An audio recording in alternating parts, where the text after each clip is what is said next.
and welcome. You're listening to the X22 Report. My name is Dave, and this is episode 1765B, and today's date is January 14th, 2019, and the title of the episode is Deep State Digging Their Own Hole, Treason.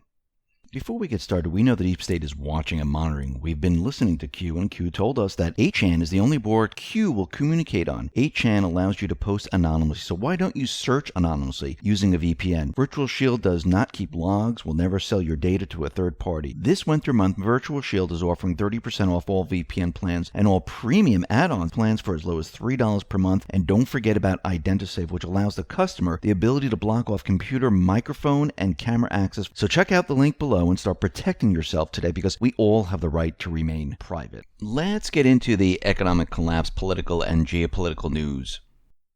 Now, the Deep State, they are digging their own hole right now through their New York Times article, which is completely backfiring, and by everything that they're trying to do. They know that the Mueller report is going to turn out to be absolutely nothing. They're trying to get ahead of the narrative, and it's not working. Q has dropped some more bread, which we'll be discussing in a little bit, and Q is telling us to think about how do you remove a representative or a senator. Doesn't matter if it's male or female. And we'll be talking about that in just a bit. But first, I wanted to talk about this tweet that came out, and this is from Dan Bongino, and he tweeted out the following and asked the following question. It's now 1 year, 357 days, and 8 hours into the Trump presidency, and there's still not a scintilla of evidence of collusion. Only imbeciles believe in the collusion hoax. Don't be an imbecile. So Tom Fitton responded to Dan Bongino's tweet and said the following. Let's be clear. The Obama, FBI, Department of Justice, CIA, state, deep state, etc. never had good faith basis to pursue Donald Trump on Russia. Russia collusion isn't just a hoax. It is a criminal abuse, which is why Judicial Watch is fighting for key Russiagate documents in federal court. So Judicial Watch is going after all these individuals. And we know that Q has been telling us that there is someone else assigned to mimic what Huber is doing. And it seems like Tom Fitton of Judicial Watch is doing quite a bit. Now, as we know, the New York Times, they came out with this article and they were pushing their narrative. And this is coming out of the Federalist, where it says, New York Times reveals FBI retaliated against Trump for Comey firing. Now, we know this is not true whatsoever. The Federalist went on to say, a Friday expose from the New York Times reveals that the FBI investigation of Trump for alleged treason was little more than retaliation against the president for lawfully firing an incompetent and ethically challenged FBI director. So the New York Times revealed the FBI's surprisingly flimsy justification for launching a retaliatory investigation into Trump, their chief adversary during their recent troubled era. Admitting there is no actual evidence for their probe into whether Trump worked for the Russians, the FBI officials instead cited their foreign policy differences with him, his lawful firing of bungling FBI Director James Comey, and alarm that he accurately revealed to the American public that he was told he wasn't under investigation by the FBI when they preferred to hide that fact. The latest Times report does provide more detail than those earlier reports. However, none of it makes the FBI look good. In fact, it provides evidence of usurpation of constitutional authority to determine foreign policy that belongs not with politically unaccountable FBI, but with the citizens' elected president. To sum this up, the framing of this New York Times article is either poorly conceived or outright disingenuous at every turn.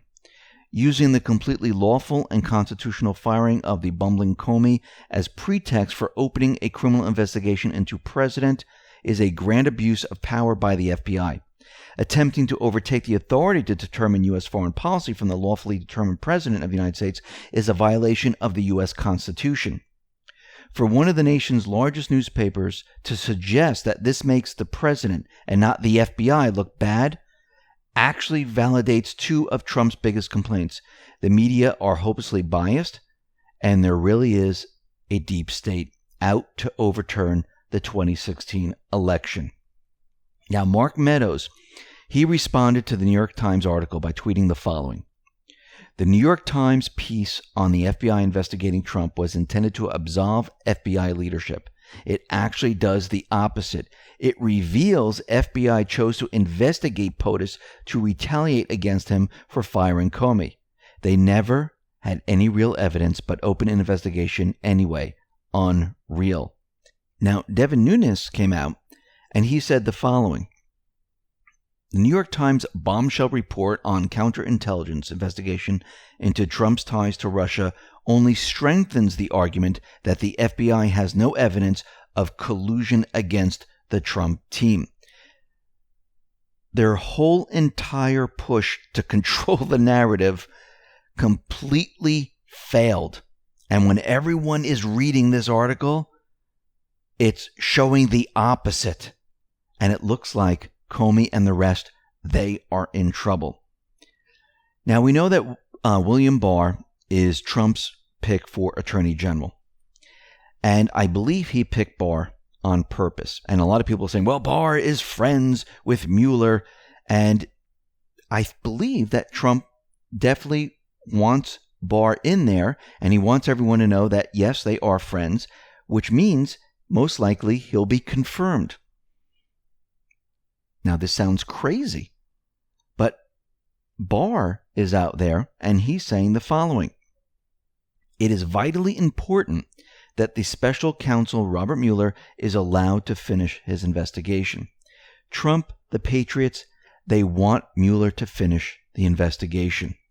Because once he finishes the investigation and pushes the report out there, anything the Patriots do, anything, releasing the FISA D class, showing other reports, showing the report from Horowitz, doesn't interfere with any investigation Mueller is doing because it is over and done. And what about this report?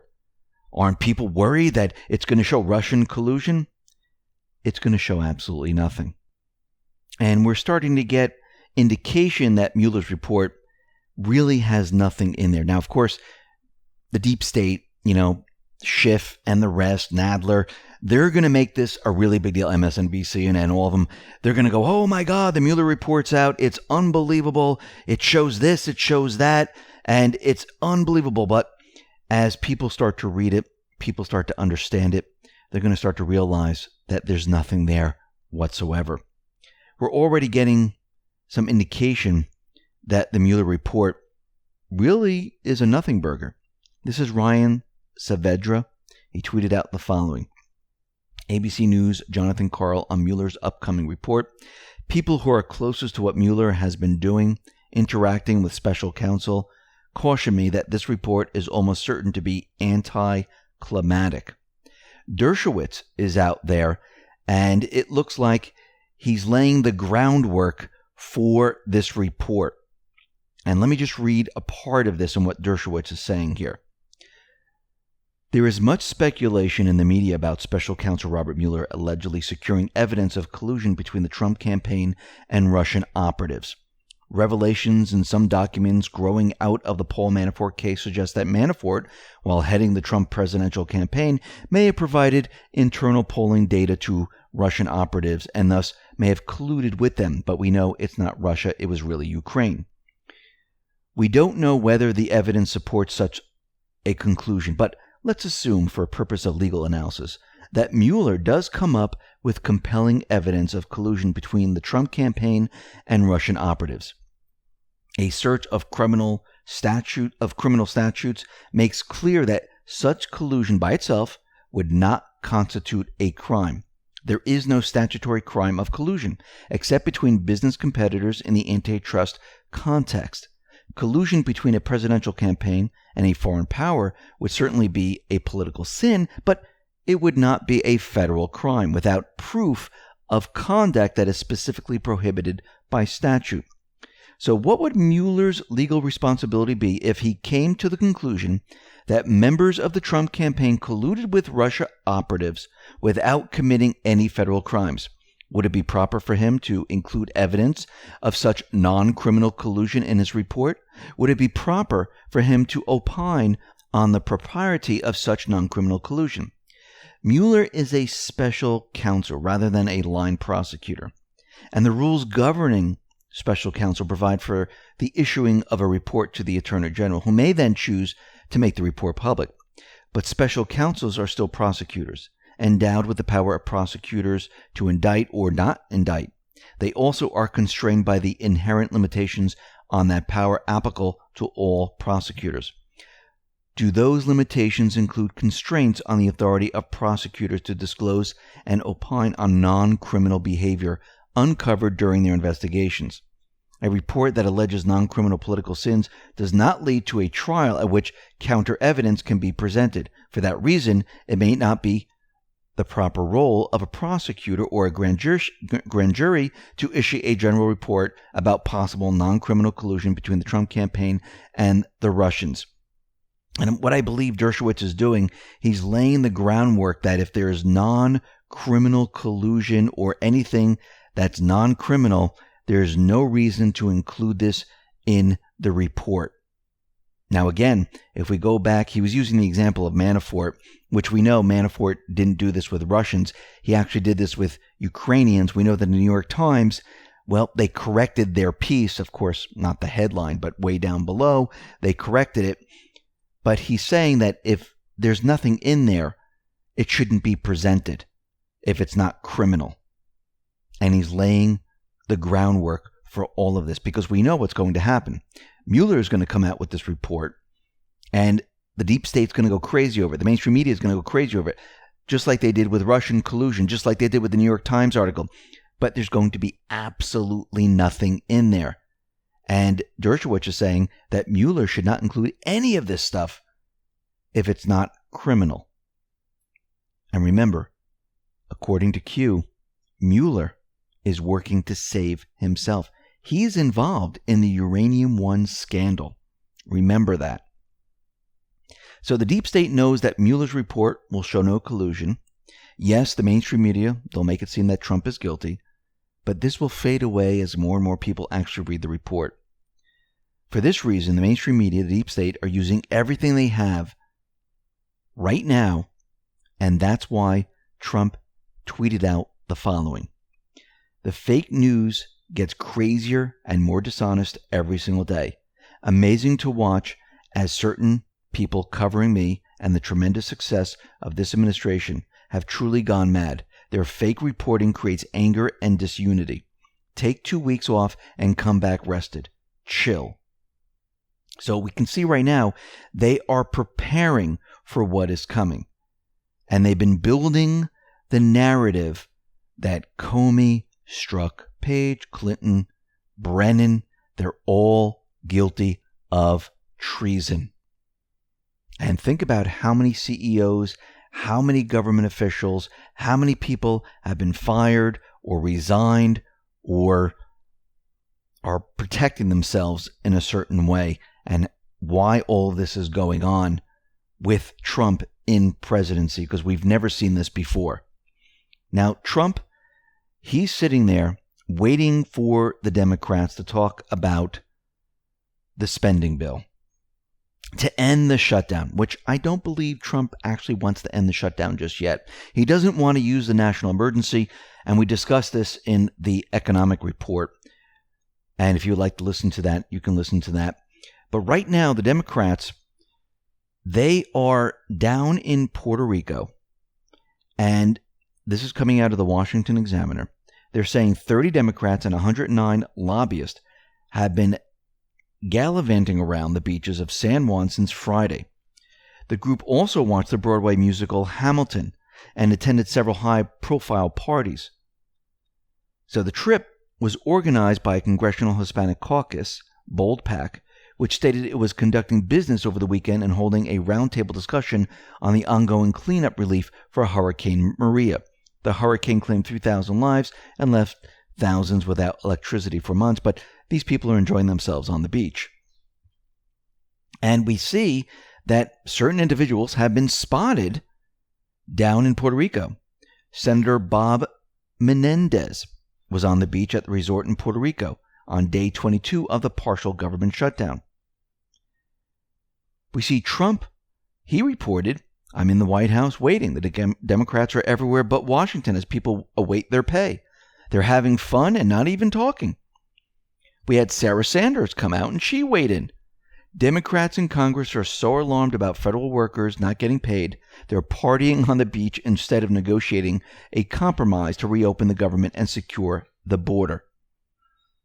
So we see at this point, if they're so concerned about everyone not getting pay, they should be up here trying to negotiate to end the shutdown.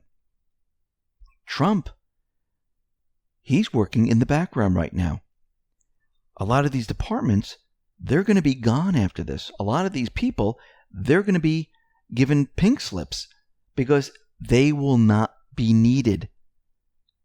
Right now, since the shutdown is going on, everyone is noticing that we don't need all these people in government.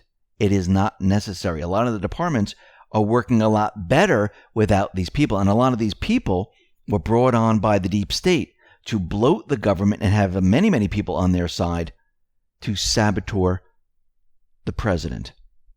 That's what this was all about for a very, very long time.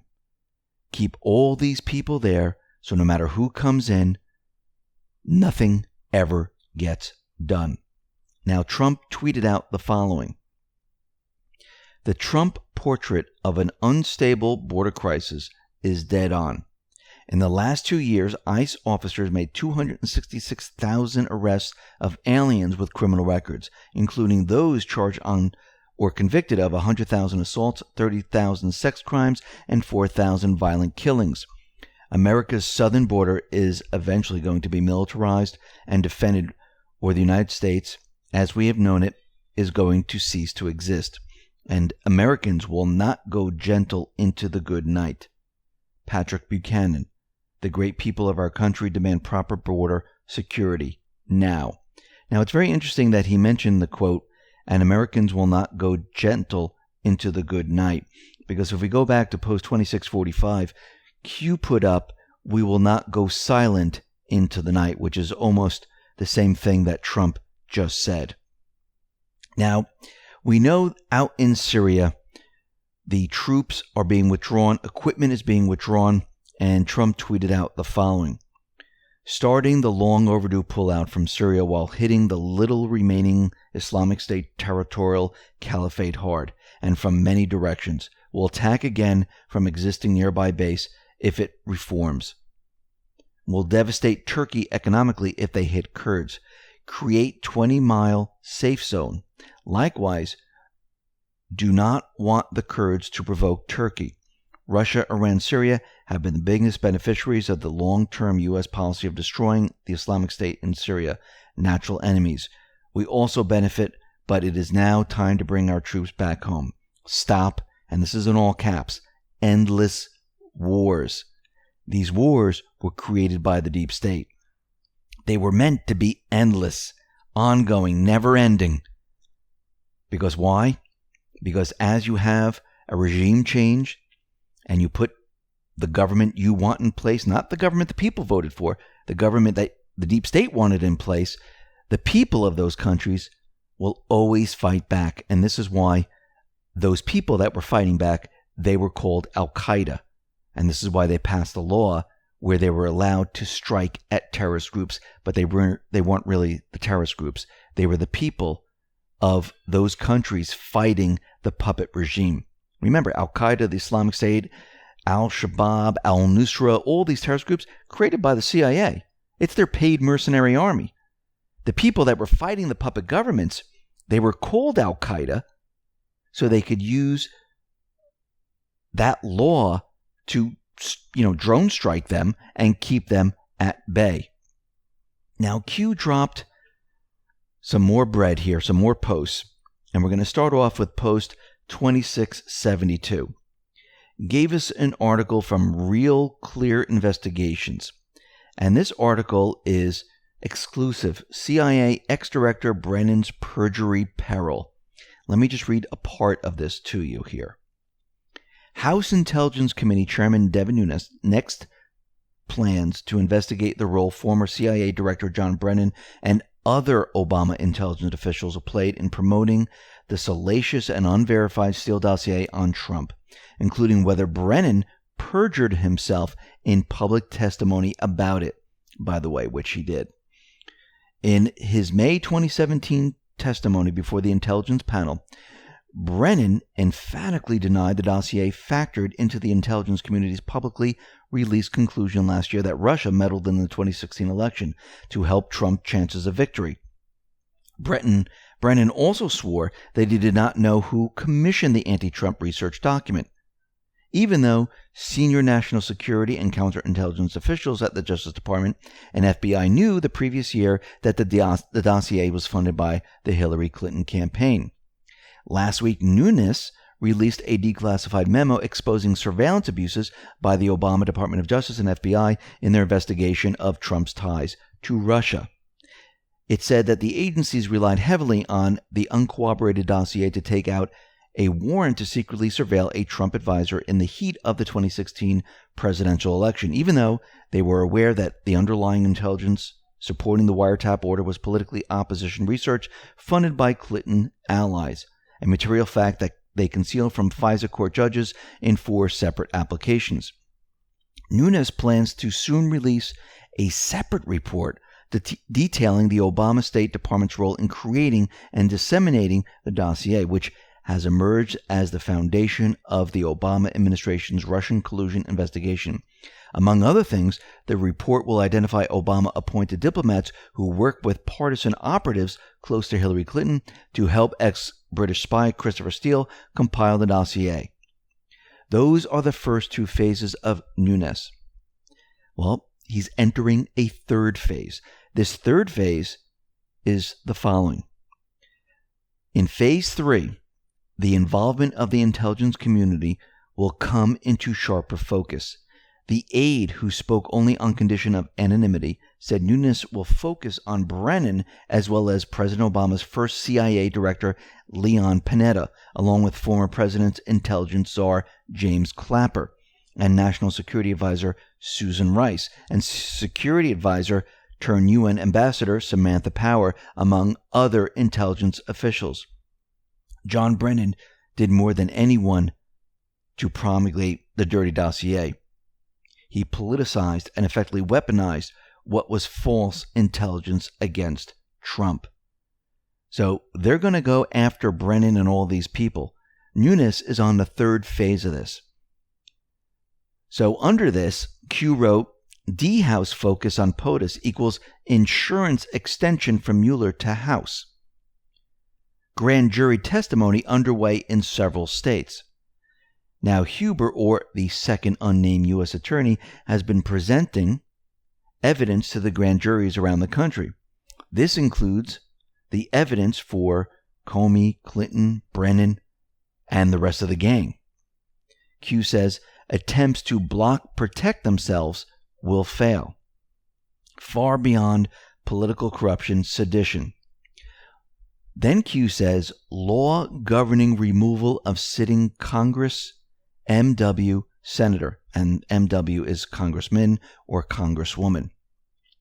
So when you do a search for law governing removal of sitting Congressmen or women, you come up with the following. Status of member of the House who has been indicted for or convicted of a felony. And it says the following.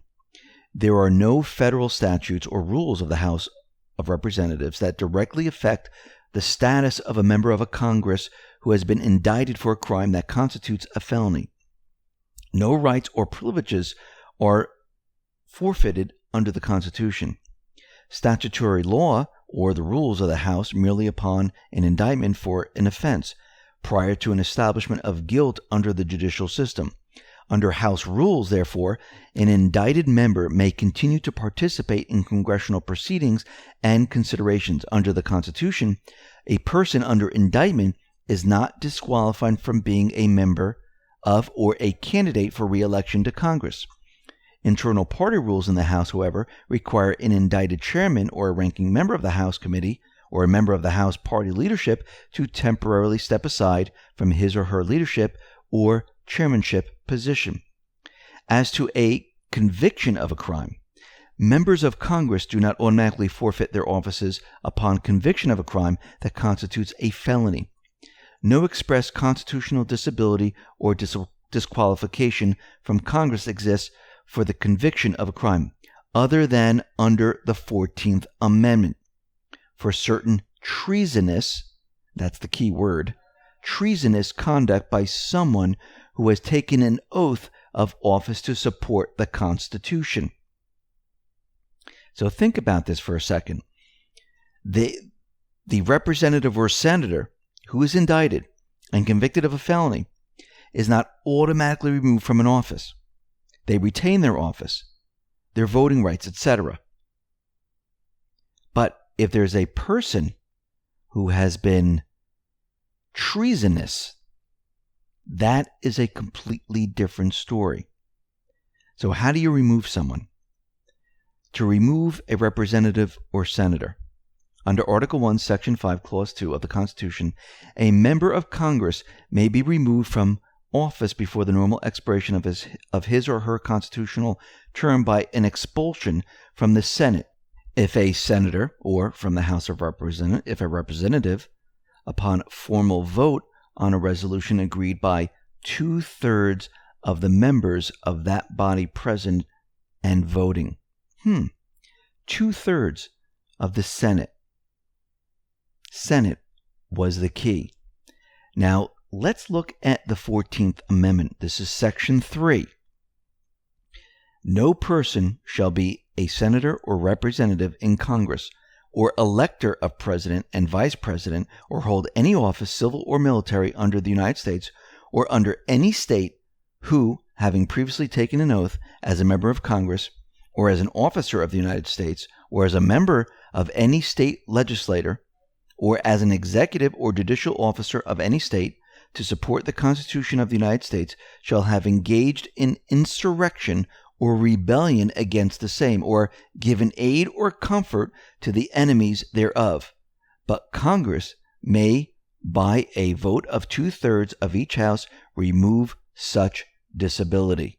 Right there, Q is telling us if these people are brought up on treasonous charges, remember they all took the oath of office, they can be removed.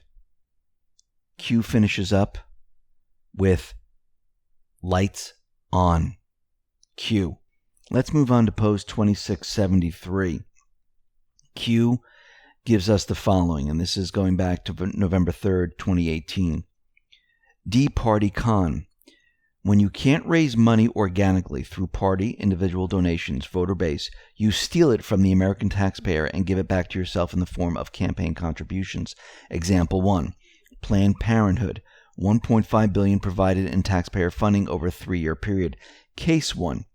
Planned Parenthood spent $30 million, disclosed real estimates close to $65 million in taxpayer subsidies to influence the outcome of the 2018 midterm elections. Conclusions. Should it be legal for taxpayers, Democrat, Republican, Independent, funded organizations to donate massive amounts of money to the D Party in an effort to sway an election? D Insider term, T Walsh. Reread drops, Soros, taxpayer funding, your hard-earned tax dollars at work, vote, vote, vote. Now, under this, Q says the following. Gives us a Twitter link to Charlie Kirk. This says the following. Planned Parenthood spent $30 million to help the Democrats win back the House. Yet we still give them $500 million in taxpayer funding each year. If they have that kind of cash and engage in that blatant partisan activity, why am I forced to fund them with my money? Q under this wrote, fake news control over those who do not think for themselves limit exposure of truth. D, and this is in brackets, bold, party con, Q. So the fake news makes sure that the people do not understand how this works. This is part of their mandate. Hide the corruption, push a completely different narrative so you don't understand how this works. And Q is right. Charlie Kirk is right. Why are the taxpayers funding this organization if they're using our money to donate to a certain party? That shouldn't happen. And once again, you can see this is a con. So Q is letting us know from the previous post, and this is post 2672, that all these individuals, once the evidence comes out, it's not about felony, it's about treason. That's the key word. And if you remember, Trump actually put up the word treason when he tweeted out at one time. Treason is going to be the key. It's not if they committed a crime, because they could still hold office, even if there's an indictment. So when all's said and done, and it's proven that they aided and abetted and gave information to an enemy, that is treason against the Constitution which they swore to uphold. And you can see from the 14th Amendment, and you can see from the other documentation, there is a way to remove these people from their position. Q is letting us know how this is going to be going down. Listen, everyone, thanks a lot for listening. Be well, be safe, and especially be prepared. Thanks a lot.